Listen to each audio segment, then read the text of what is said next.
Hey guys, I'm Steve. Welcome back to the channel. Welcome back to another video. If it's your first time stopping by the channel, hit that subscribe button. Trust me, you won't regret it. If you're a returning subscriber, as always, guys, welcome back, and I appreciate the support as always. Guys, I got an update. This news broke early this morning, and I just got around to getting it out. And it's an update of the story I did last week about the 80-year-old woman who was assaulted and violated in front of her husband in a Detroit neighborhood by a young man in his 20s that was on loose, where both police and community activists and the community in itself started a massive manhunt to track down this man. And I got some good news to tell you.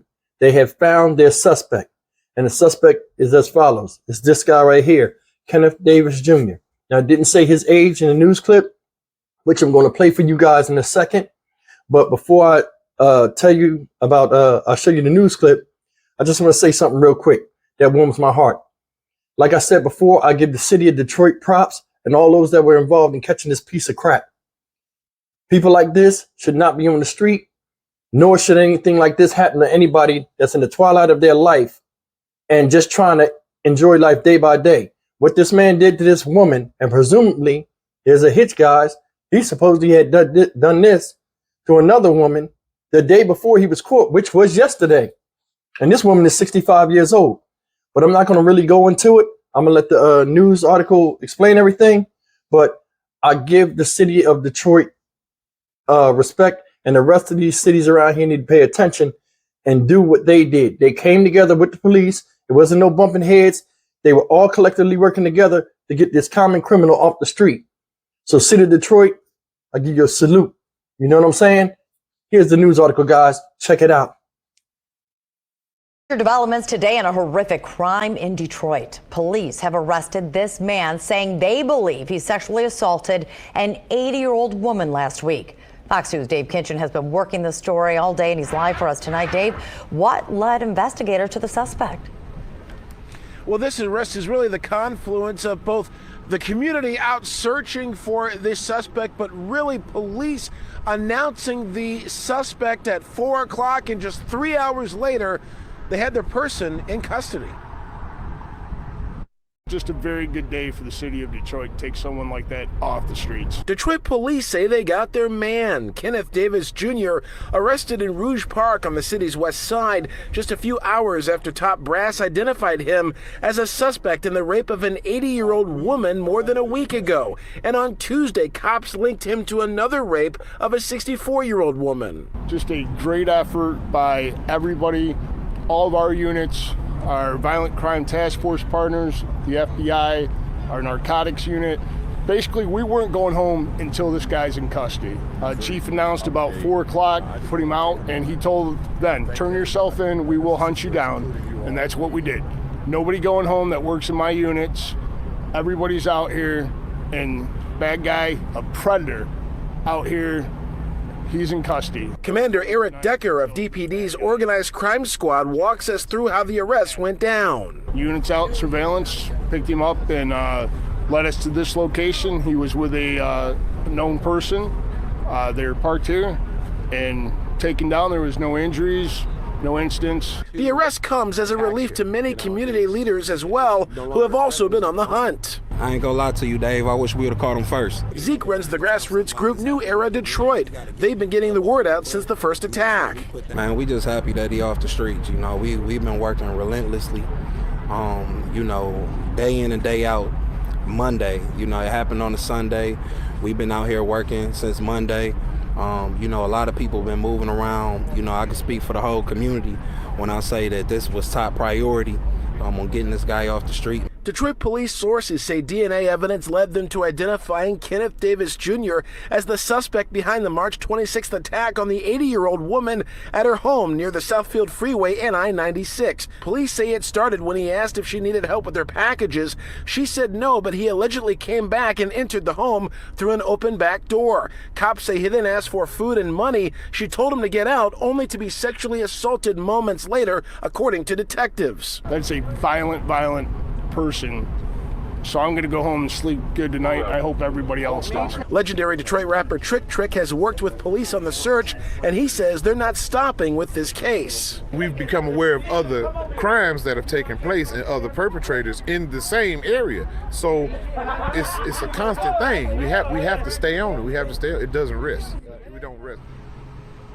Now, that second rape that happened yesterday with the 64-year-old, that is still under investigation. That took place over at Grand River and Ferguson in that area. Reporting live at Detroit Police Headquarters. Guys, there you go. That's the news article. And it's a good day in Detroit, and all the residents should feel at ease knowing that this guy is off the street.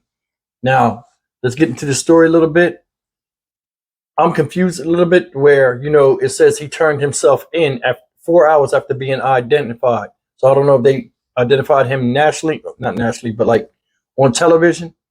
And he went and met in a public place with somebody being a representative to dropping him off, or it was by happenstance that they caught him. That's what I was confused with this article. But the good thing is the man is off the street, and what he did is messed up.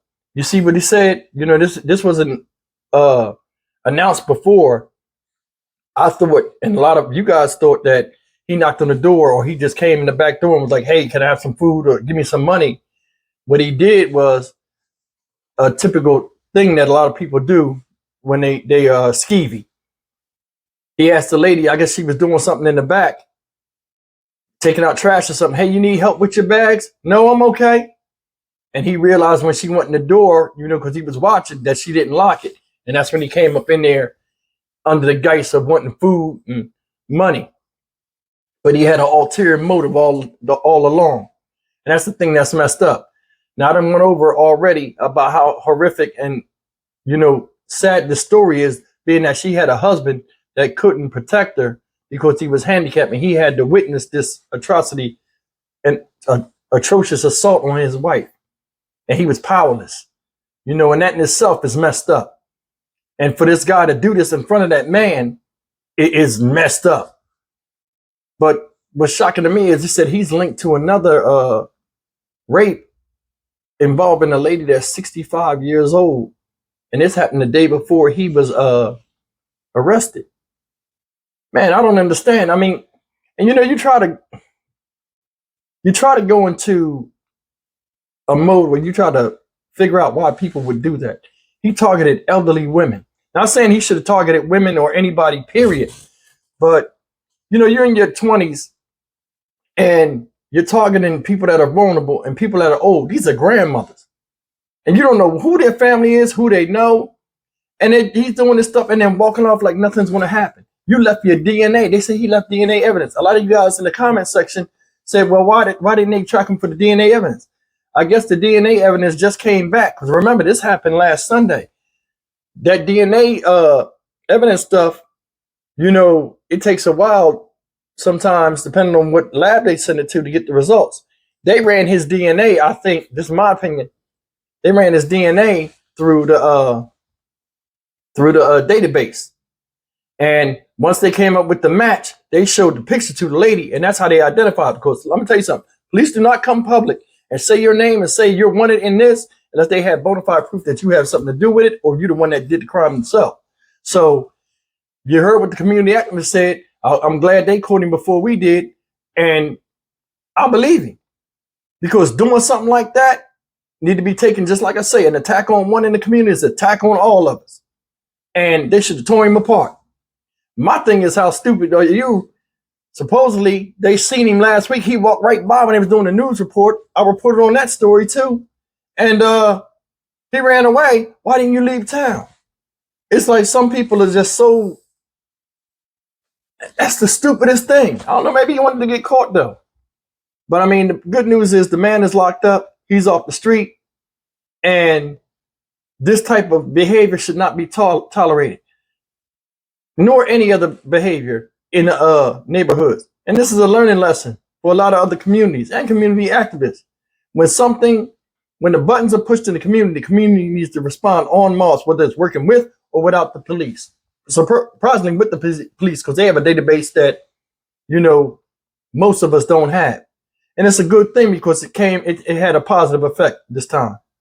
So A lot of people say community policing don't work. This is proof that it has some type of impact on the society and on the community in a positive way. So everybody that was involved in that, male, female, you guys should be proud of yourself. That's a feel-good story, and it's a good story to get this piece of crap off the street. But guys, leave me a comment, man. Tell me what y'all think. You know, how stupid is this guy? Some of you that listen to me have psychology backgrounds. Tell me why you think a young man would target older women besides them being easy prey. But, you know, as always, guys, like, comment, share, and subscribe. I'll see you guys in the next video. Thank you for listening.